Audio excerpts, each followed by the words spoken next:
ආයිබෝවන් යාළුවන්ට ඔන්න අද මම පෙන්වන්න හදන්නේ හේය මැෂින් එකක්. මේක ළමයි ලංකාවේ ගොඩක් ගවල්වල තියෙන බහුලව භාවිත වෙන මැෂින් එක. මේකේ නිතරම එන ප්‍රශ්නයක් තමයි වතුර පිට වෙන්නේ නැහැ, වතුර බාගෙට පිට වෙන්නේ, රෙදි වේලෙන්නේ නැහැ හරියට.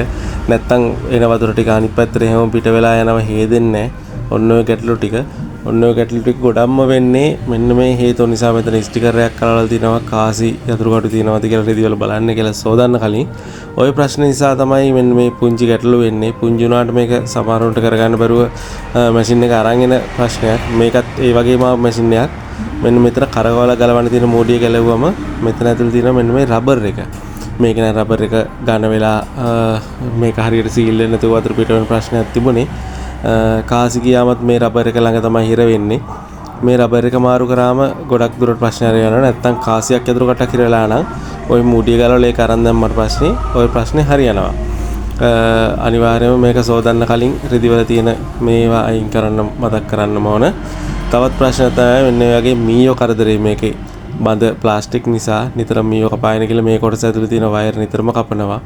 මේකත් විශේෂයෙන්ම මේ හේර් මැෂින් එකට එන නිතරම එන ගැටලුවක්.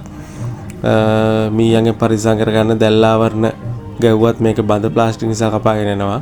මේක වැඩ කරන විදිහ කියන්නම් මම.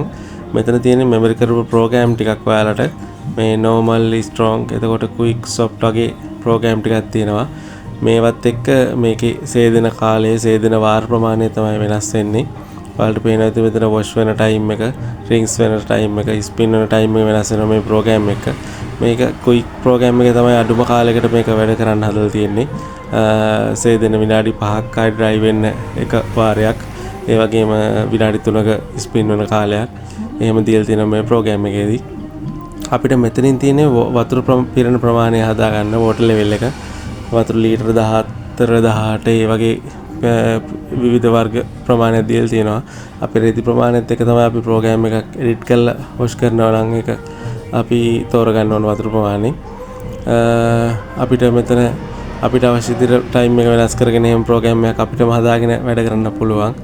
සේදෙන වෙලාව විනාඩි 5ද 10ද ස්පින් වෙන ටයිම් එක, ස්පින් වෙන වාරව කරන රින්ස් වෙන ටයිම් එක ඒ ටික අපිට හදා ගන්න පුළුවන්. එහෙම හදලා අපිට ප්‍රෝග්‍රෑම් එක අපිට ඕන විදිහට හදලා මෙතන ප්ලේ කරන බටන් එක දුන්නා ගමන් මෙතනින් වතුර පිරෙනවා ටප් එකට. අවශ්‍ය ප්‍රමාණයට වතුර පිරෙනුට පස්සේ මැෂින් එක සේදෙනවා. එයාගේ වැඩ කටයුතු ඔක්කොම ඉවරලා අවසන් නිලාමයක් ඇදලා ඔෆ් වෙනවා. රෙදි ටික සේදලා වේලුණාට පස්සේ තවත් ගැටලුවක් තමයි මේකට එන මේකේ දිගටම මෙතන වෑල්ලකින් වතුර පිරෙනවා උතුරලා යනවා, වතුරුත් හේදෙන්නේ නැහැ. එතකොට එන්නේ ගැටලුව එන විදිහත් මම කියන්නම්. මේකේ තියෙනවා සෙන්සර් එකක්. මේකේ අපිට දෙන වතුර ප්‍රමාණයට එක්ක ටබ් එකට අවශ්‍ය ප්‍රමාණයට පිරෙන්නේ. එහෙම නැතුව මෙතනින් වතුර උතුරලා එළියට යනවා නම් අනිවාර්යයෙන්ම මේකේ වෝටර් සෙන්සර් එකේ අවුලක් තියෙන්නේ. මෙතනින් වතුර පිරුණාට පිරෙන වතුර ප්‍රමාණය ලිමිට් කරන්න සෙන්සර් එකක් තියෙනවා මෙතන උඩ කොටසේ. ඒක වැඩ කරන්නේ මෙන්න මේ බටේ හරහා යන පීඩනයෙන් ටබ් එකට පිරෙන වතුර ප්‍රමාණයත් එක්ක. ඔයාලා එහෙම ප්‍රශ්නයක් තියෙනවා නම් ටබ් එකේ වතුර උතර යනවා නම් මේ බටේ චෙක් කරන්න. මේ බටේ මීයෝ කපලා වෙන්න පුළුවන්. සිදුරක් තිබුණොත් එහෙම දිගටම වතුර පිරෙනවා ප්‍රෙෂර් එක යන්නේ නැති නිසා. එහෙම නැත්නම් බටේ හොන්තත් තියෙනවා නම් අනිවාර්යයෙන්ම සෙන්සර් එක මාරු කරන්න වෙලා ඇති. සෙන්සර් එක මාරු කරාම හරියනවා. මෙතන කියා දුන්න පාඩම වලට මතක ඇති. යතුරු කටු ඉස්ස කාසීර වෙලා නම් මෙතන තමයි ගැටලු වෙන්නේ. වෙන නම් නිතර එන ගැටලු දෙක මේක තමයි මේ මැෂින් එකේ. මේ රබර් එක මේ වගේ ඝන වෙලා හයි වෙලා නම් මේක මාරු කරන්න. නැත්නම් වතුර ලීක් වෙන්න ගන්නවා. මේක සොෆ්ට් එකට තියෙනවා නම් ප්‍රශ්නයක් නැහැ. වතුර පිට වෙන්නේ නැතුව තියෙනවා නම් සේදෙන වෙලාවට